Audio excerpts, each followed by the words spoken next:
Herba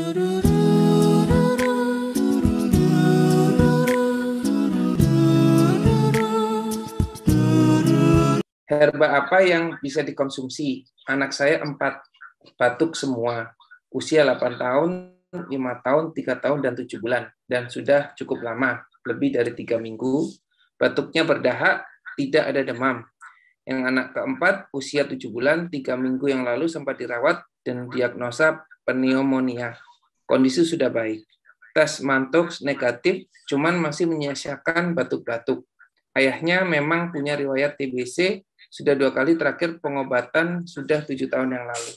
Herbal apa dok yang untuk meningkatkan imunnya? Syukron.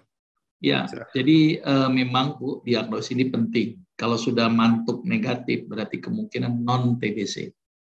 Kalau non-TBC bisa jadi kemungkinan bisa kuman atau bisa karena alergi. Ya, maka itu biasanya pada pasien ini saya coba cek IgA-nya dulu. Jangan-jangan ada faktor alergi.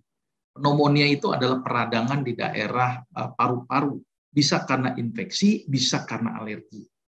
Ya, jadi langkah konkretnya Ibu sudah benar, di ronsen, kemudian tes mantuk. Itu sudah benar, dan ternyata terdiagnosis pneumonia. Berarti kemungkinan besar bisa jadi ini adalah non-TBC, tetapi kuman lain. Ya, itu yang paling penting. Sama anak yang lain juga dilakukan pemeriksaan yang sama, Bu, sebaiknya. Minimal di ronsen saja deh, untuk melihat. Karena ada riwayat ayahnya kena riwayat TBC. Takutnya terkena TBC lagi. Jadi itu perlu diwaspadai. Nah, bagaimana herbalnya tadi untuk memastikan kalau misalnya ternyata ada infeksi, maka biasanya akan berikan herbal-herbal seperti sambiloto.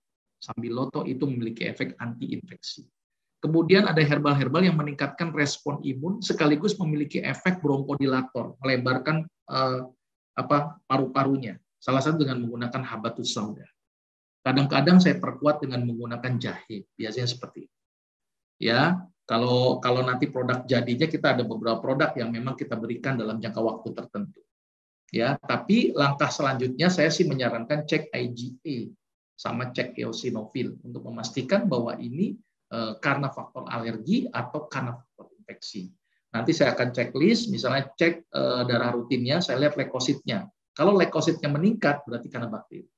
Kalau leukositnya rendah, berarti virus. Kalau leukositnya normal, saya cek IgA dan eosinofil. Jangan-jangan dia alergi.